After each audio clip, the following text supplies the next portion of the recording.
Welcome to the Burn Your Mortgage Podcast, a Canadian real estate podcast that shows you how to pay off your mortgage sooner and live well while doing it. Now, here's your host, Sean Cooper.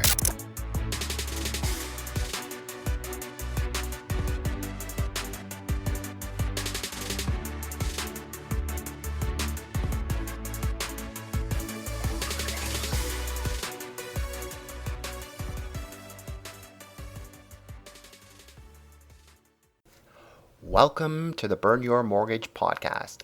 I'm Sean Cooper, and it's great to be back for another episode. On today's show, I'll be talking to Limor Markman. Limor is a real estate investor and money expert. She worked for over a decade marketing financial products for some of Canada's largest banks and has always had a deep curiosity for how money works. Limor began educating herself in real estate and always kept a keen eye on growing money faster and generating passive income. 2.5 years into her real estate venture, Limor was able to leave her six-figure corporate job with real estate funding her life. Today, Limor has investments in Ontario, Manitoba, as well as Alberta, and has experience in numerous investing strategies. Since January 2015, Limor has been teaching real estate investing seminars across the country and helping first-time homebuyers purchase their dream homes. In my interview with Limor, we discuss why now is still a great time to buy real estate, some of the more unique ways to invest in real estate, and how to become a better real estate negotiator. Without further ado, here's my interview with Limor Markman. Hi, Limor. Thanks for joining me on the podcast. How are you doing today? I'm doing great. Thanks so much for having me here. Oh, my pleasure. We'd just like to first off start by asking you have quite a unique and interesting story. Tell us about your journey from the corporate world to being a successful real estate investor and entrepreneur. What have you learned along the way? Yeah, well, my journey's definitely been an interesting one. And it's funny because when I look at it in hindsight, it makes total sense. But at the time, there were definitely moments where I was like, oh my gosh, what am I doing? Does this make sense? Where am I going with this? So as a background, I've actually always been somebody who's been super fascinated with money, even growing up and throughout high school was always trying to figure out, how do I make more money? How do I save my money? You know, I think part of it comes from the fact that like I had a bank account as a very young child. And I remember I had this like bank book and it would be updated. And so, you know, always had a fascination. And I graduated university, went to work in the banking industry, worked for some of Canada's largest financial institutions. And it really gave me a chance to see how the banks made money and what mistakes customers were making that were really costing them money. And so, you know, as a result of that, started really informally just because it was something that I loved and people around me were curious. In my corporate career, just holding informal workshops, it'd be like Friday afternoon, we're talking about RSPs, and anybody who had questions who would show up. Like I said, always was fascinated, and then found myself one day at a real estate investing seminar. You know, we always see these ads, we get flyers in the paper or mailed to our door. And I got one and I thought, okay, this is really interesting. And I went for, you know, a 2-hour free seminar, and it was like, I think a few $100 to take the next 3-day session. And I signed up for that. And I literally sat there for the full 3 days with my jaw on the ground being like, holy crap. Like, I've been in the banking industry. I know about money. I know about investing, but no one's ever taught me about this before. So from there, signed up basically for every single class that they offered and started working with a mentor in the industry. And, you know, I never really had any plans to leave my corporate job. I was just kind of thinking, yeah, you know, I'd love some extra money on the side. Maybe I'll retire in my 50s. And that was really some of my motivation. But within 2.5 years of investing in real estate, I was able to leave my corporate job with real estate funding my life. And the last 2.5 years have been an incredible journey, really just teaching other people about investing and how about money works. And really, it's an incredible opportunity for me to be able to pursue my dream of teaching people to do the thing that I love most. Oh, that's an amazing story. Thanks so much for sharing with us. So I realize in the real estate market, there's a lot of doom and gloom, and you seem to read every day headlines about negativity, how there's a big housing bubble. So in your opinion, being as educated as you are about the real estate market, why is now still a great time to buy real estate despite what the naysayers are saying?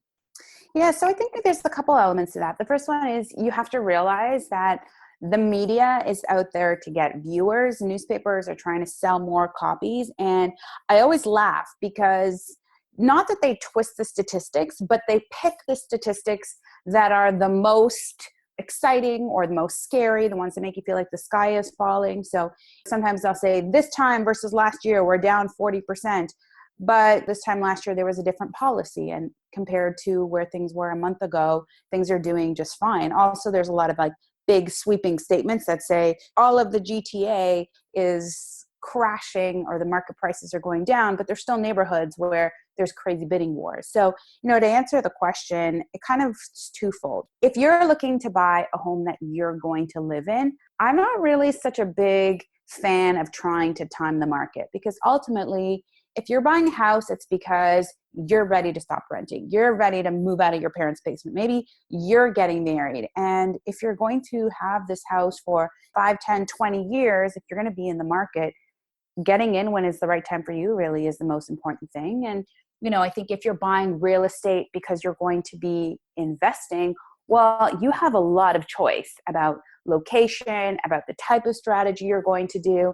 And you just need to be smart around making the right decision. But there's always a good opportunity to buy real estate, in my opinion.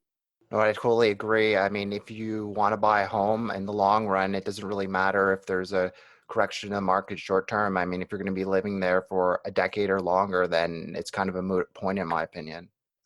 Totally. And so it's funny when first time buyers are always like, is it a good time? And I'm like, are you ready to move out of your parents' basement? They're like, yes, please, I'm ready to go. I'm like, okay, great. The time is right.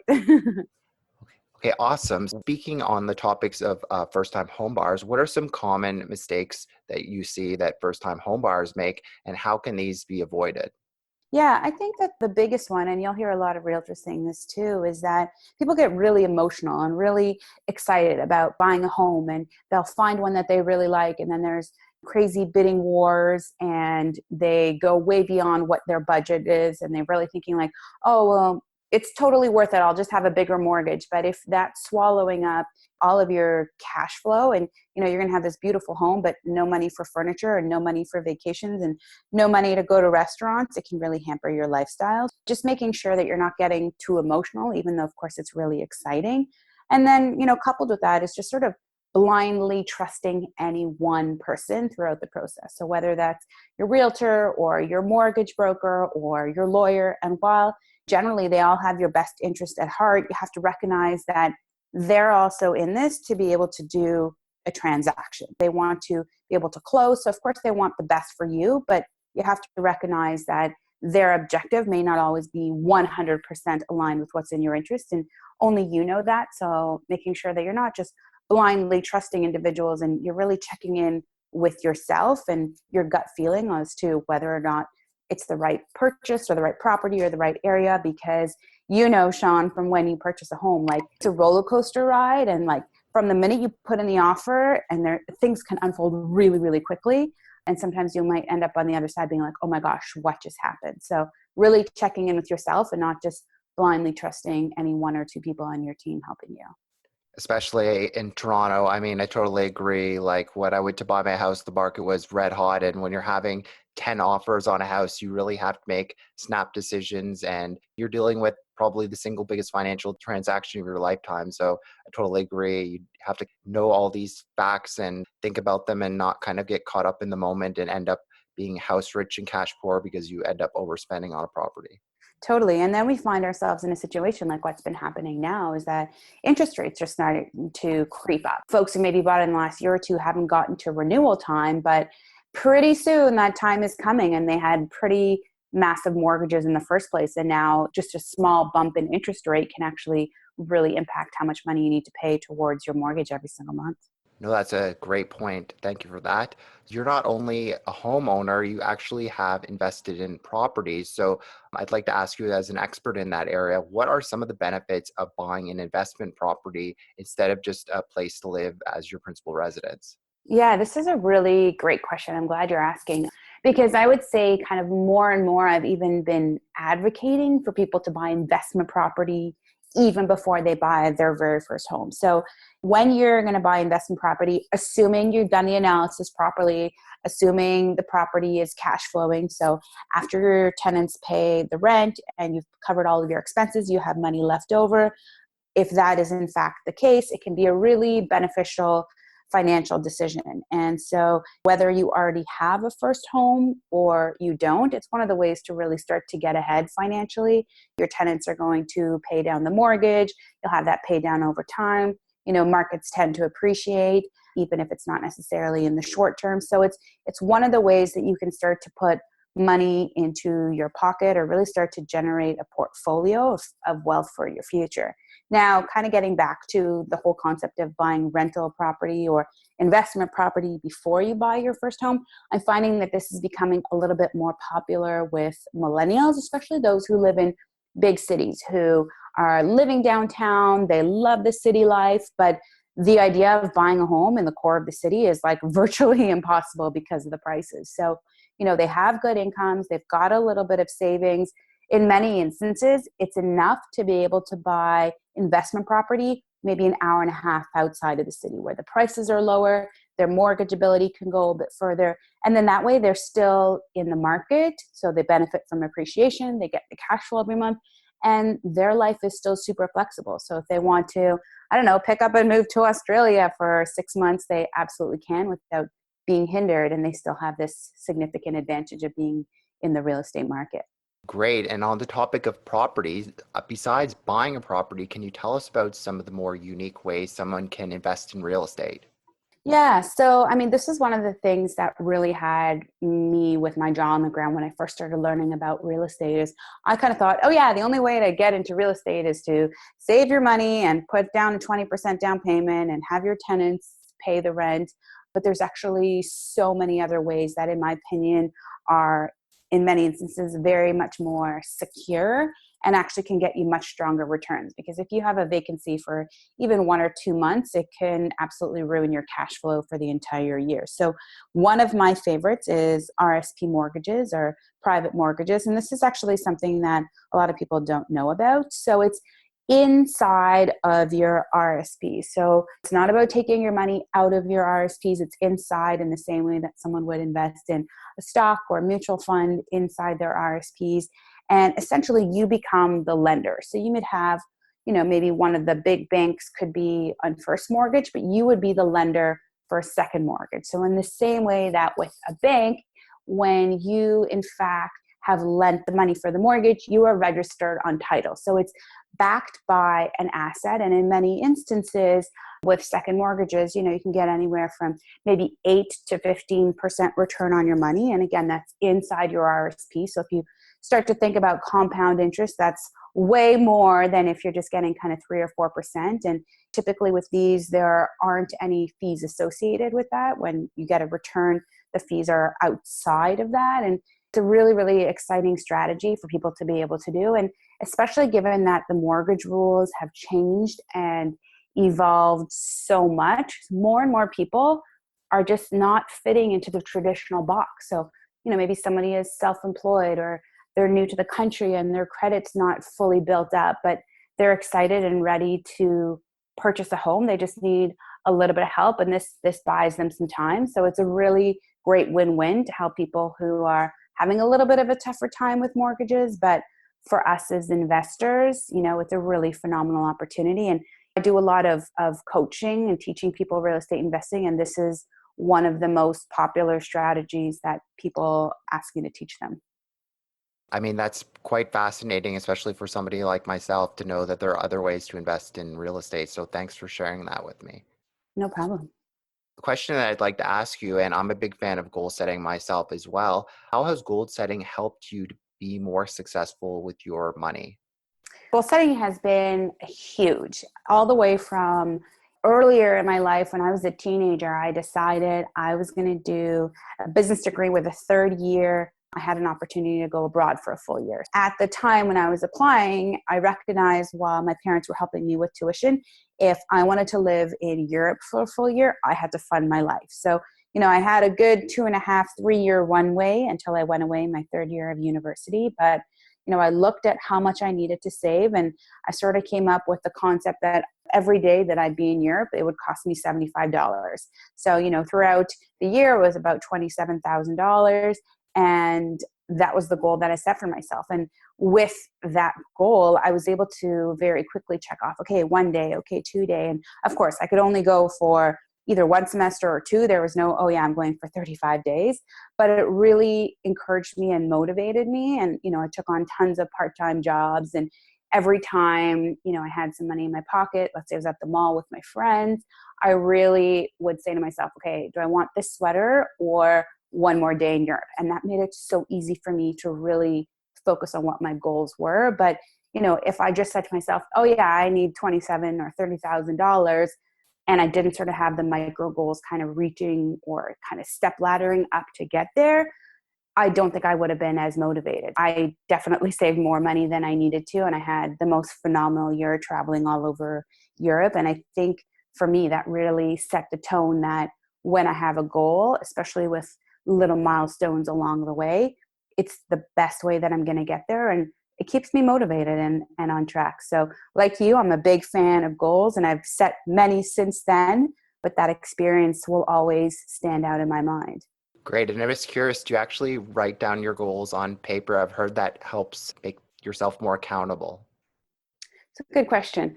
I don't think that I write them down. I don't think I've ever written them down, but I've definitely been very focused on them. And so like, I'll check in with, like in that instance, like I had that goal and I was checking in every week, like how far am I? I've always been someone who's tracked my net worth on like a monthly basis, on an annual basis. So, while I didn't necessarily write the goal down, I knew what the number was that I was looking for to achieve whatever it is I was looking to do. So yeah, maybe I should start writing them down, but it's been working so far. Okay, great. You're always talking about the importance of developing multiple streams of income. How have you been able to accomplish this through real estate? Yeah, I mean, multiple streams of income is probably the single most important lesson that, I like to impart with folks. And it's the one thing that I wish I could go back to my 20-year-old self and really instill, because it's something I really started focusing on a little bit later. But having multiple streams of income buys you a lot of flexibility in your life. It means you're never dependent on one aspect. And so this is not only something that I like to share with other people, but it's a principle that I really embody in my own finances as well. So within real estate itself, I'm engaged in a number of different strategies: rent to own, hard money lending, some wholesaling, a variety of different strategy. And, as a result of that, some of them may have like a quarterly payout, some of them may be monthly, some of them may be lump sum. So just ensuring that I've kind of got enough things going on. And I mean, I know you specifically commented on through real estate, but because of what I'm doing in real estate, I also teach real estate investing seminars across the country, and that's a stream of income. Do coaching in a one-on-one environment, and that's a stream of income. There's a lot of different nuances, and I'm forever trying to think about how can I add another stream of income, especially of different varieties, to make sure that I not only smooth things out, but some things are on a monthly basis and some things are maybe a little bit more spread out than that. No, that's great. That's really inspirational for other entrepreneurs, because if you have all your eggs in one basket with a full-time job, people think it's safe to have a full-time job. It's risky to be an entrepreneur, but if you lose that full-time job, that's 100% of your income. So I totally agree with streams of income. They're very helpful. And it's funny that you say that because, all the time when I meet people for the first time, they're like, oh, you're in real estate? That's so risky, And I always want to chuckle to myself and say, well, I'm well diversified from a strategy perspective, from a geographic perspective, from stuff that I'm doing with my own brand. And exactly like you said, I'm like, you may have a steady paycheck that comes every 2 weeks, but you lose that and it's all over. No, I totally agree. Great. So you recently did your first house flip. Can you tell us about the experience and what tips can you offer to someone looking to follow in your footsteps? And it's kind of funny because I wasn't actually planning to do a flip at all. It wasn't a strategy that I thought was perfectly aligned with kind of my skill sets leading into it. But the opportunity just came up and I was able to acquire the property at at a steep discount. And, one of the things that I talk about in real estate is, having exit strategies. So begin with the end in mind. And so doing a renovation was definitely one of the options. And so, first of all, I didn't do it by myself. I did it with a partner who was far more savvy in construction and every element of sort of a house renovation, which definitely is one of the lessons that I would say is definitely don't try to do it yourself. Make sure you have the right expertise. But, one of the other elements is recognizing that doing a renovation is not as quick or easy or as straightforward as kind of those 30-minute fix and flip shows where, dun, da, da, 30 minutes later, there's a gorgeous property and they've sold it in a massive profit. There can be, through a renovation, a lot of things that you find throughout the property that can be more expensive. You have to recognize that there's holding costs. So for every month that you have the property in your possession while you're working on it or while it's not sold, it's actually costing you money. Definitely we're trying to focus on biggest bang for your buck impact and lining up all the contractors in advance so that it was like bam, bam, bam, and we were getting it done as quickly as possible so that we could list it. And so, it ended up being really profitable. But I think, when it comes to renovation, you should know what you're doing or get somebody else on your team who's got a background or experience in that, but also recognize that it's one of those strategies that can quickly spiral out of control from a price standpoint. If the market dips and you were expecting to make, I don't know, $30,000, but the market's dip, you may have to sell it at a far lower price. And, we all know from what's happened in the Canadian real estate landscape, the market can actually flip on a dime. So definitely careful planning. It was a ton of fun, but careful planning is definitely in order. So I'm just curious, would you do it again? My goal is not to go out and find properties to flip. If a property landed on my lap or it was one that, I was working on someone who was going through a foreclosure and I bought the house from them at a discount before, the bank could ruin their credit, then I would evaluate what are my options. Should I rent it out? Should I sell it to another investor? And there could be an option where it would make sense to do some light renovating and then sell it. But going out to find renovations is definitely not a priority for me. Okay, fair enough. So you're a big proponent of negotiating. How can someone become a better negotiator, especially in real estate? Well, I think kind of the same principle applies for negotiating in general, let alone real estate. And I think sometimes we get too caught up in what it is that we think that we want. So for example, like if you're negotiating with an employer and you're going to get a new job and you think, yes, I want more money, I want more money, I want more money. Sometimes if you stop and you ask yourself, what is it that I really want? You may find that the answer is a little bit different. And when you approach a negotiation from a little bit of a different strategy, so maybe it's something that's more creative, you're more likely to find a win-win. So, let's say you want to have a bit more money and a signing bonus, a small one, because you want to buy, I don't know, the latest iPhone. And so if all you're doing is saying, I want more money, it's really tough for the employer to come back. But if maybe you said, hey, can you throw in a corporate phone that they cover from a different budget, you're more likely to get what it is that you're looking for. I'd say the same kind of thing when you're talking about real estate. It's not only about, okay, I want to buy at the lowest price, the lowest price, the lowest price. If it's a property that you're going to use for investment property, maybe you've got a 2-month window and during the 2 months before you close, they let you come in and do some, light renovating. Maybe you can bring a bunch of tenants so that the day after you close, you can have the tenants move in. But when you really think about what it is that you want, you can come to the negotiating table with more creative asks, and that's generally where you find more win-win opportunities. Great, that's some wonderful advice. So Limor, it's been great to have you on the show today. Before I let you go, is there anything of interest that you're working on that you'd like to share with our listeners?